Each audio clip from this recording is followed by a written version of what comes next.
ำผลงานได้ยอดเยี่ยมนั่นคือเครื่องบินรบกิฟเฟนของกองทัพอากาศไทยเปิดปฏิบัติการโจมตีทางอากาศโดยทิ้งระเบิดแรงสูงเข้าใส่บ่อน Royal Hill Resort and Casino ตรงข้ามคาสิโน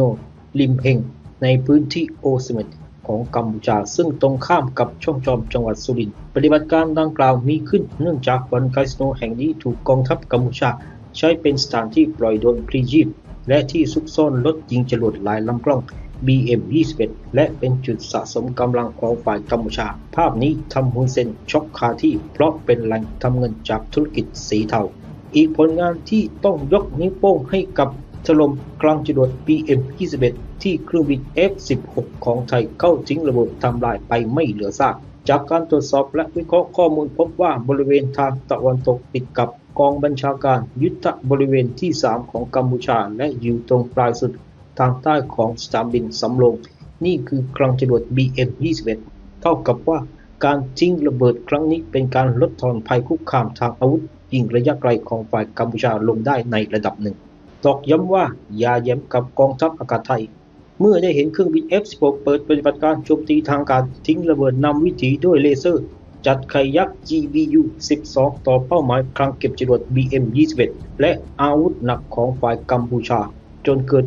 ระเบิดดังต่อเนื่องอย่างรุนแรงกลางกรุงสำโรงจังหวัดอุดรมีชัยไม่เท่านั้นกองทัพอากาศไทยประกาศลั่นวาจาไว้ว่าจะถล่มไม่ยั้งทำลายอาวุธหนักและกองกำลังฐานกัมพูชาให้เป็นจนตลอดทุกแนวรบทั้งแนวรบกองทัพภาคที่ 1และกองทัพภาคที่ 2ทำให้จุดในประเทศกัมพูชาขณะนี้ถูกกองทัพไทยพังทลายลากไปหมดแล้วล่าสุดได้มีภาพปรากฏฐานไทยยิงปืนคอหรือปืนครกโจมตีฐานสแกมเมอร์เมืองโอเสเม็ดจังหวัดอุดรมีชัยตรงข้ามกับช่องจอมจังหวัดสุรินทร์ทั้งนี้ถูกกองทัพกัมพูชาใช้เป็นที่ตั้งโดรนเพื่อบินสอดแนมไทยและยังเป็นสถานที่ซุกซ่อนอาวุธหนักของฝ่ายกัมพูชาอีกด้วย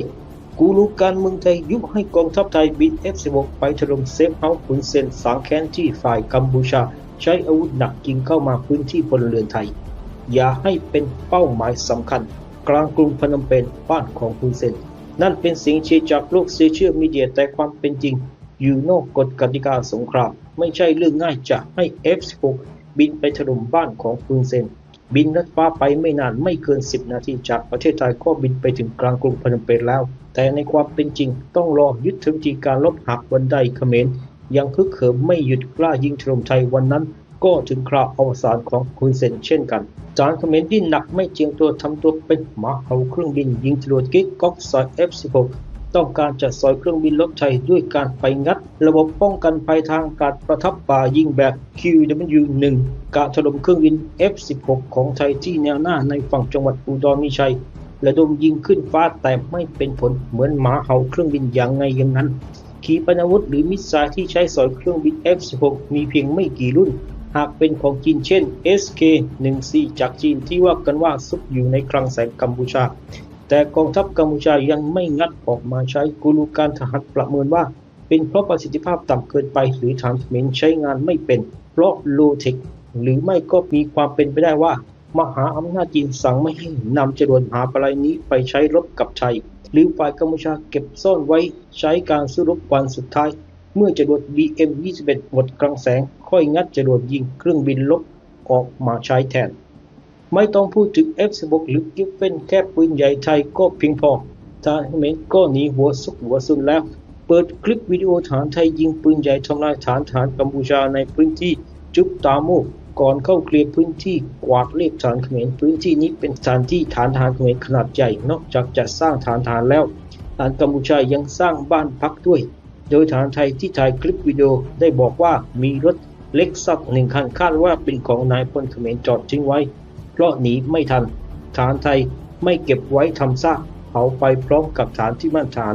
หรือยึดรถจักรยานยนต์ที่ฐานกัมพูชานำมาใช้ได้อีกประมาณ10คันชาปนกิจไปพร้อมกันไม่เหลือไว้ทำซากขณะนี้ทางการกัมพูชาระดมขอรับบริจาคส่งเสบียงไปแนวหน้าและจัดหาสิ่งจำเป็นให้กับคนอพยพนายซาซุกคารัฐมนตรีมหาดไทยของกัมพูชาสั่งการให้เจ้าหน้าที่จัดหาอาหารยาน้ำสะอาดและไฟฟ้า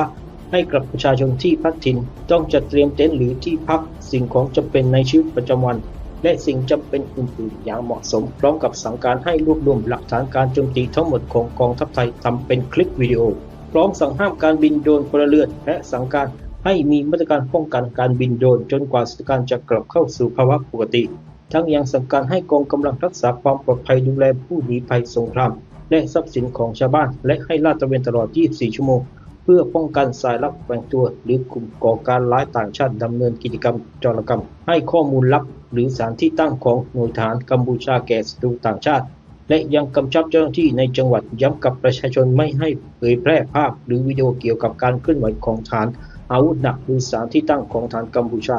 ตลอดจนควรมีมาตรการป้องกันการโฆษณาชวนเชื่อที่มีลักษณะยั่วยุปลุกปั่นทำลายขวัญกำลังใจของกองทัพหรือสำนักงานตำรวจแห่งชาติปลุกปั้นความโกรธแค้นหรือยุยงให้เกิดการเลือกปฏิบัติเชื้อชาติระหว่างเพื่อนบ้านฉลองครบรอบ 5 ปีท็อปนิวเพื่อตอบแทนน้ำใจแฟนข่าว เชิญทุกท่านนะคะมาร่วมเป็นท็อปแฟนท็อปเมมเบอร์เพื่อสนับสนุนให้เราได้นำเสนอความจริงสู่สังคมต่อไปค่ะสมัครสมาชิกท็อปแฟนท็อปเมมเบอร์เพียงปีละ 5,000 บาทรับกระเป๋าเดินทางและเมมเบอร์การ์ดพร้อมรับสิทธิประโยชน์ระดับท็อปตลอดปี 2569ส่วนลด 20% สินค้าท็อปนิวส่วนลด 10% ทัวร์กับท็อปนิวลุ้นจับรางวัล 6 ครั้งต่อปีลุ้นรับทองคำแท่ง128 รางวัลและวอเชอร์ทัวร์120 รางวัลรวมมูลค่ากว่า 5 ล้านบาทสอบถามข้อมูลโทร 02-481-5677 หรือ Line แอดท็อปช้อปปิ้งพิเศษโปรโมชั่นซื้อเมมเบอร์ทุก 2 ใบรับส่วนลด 10%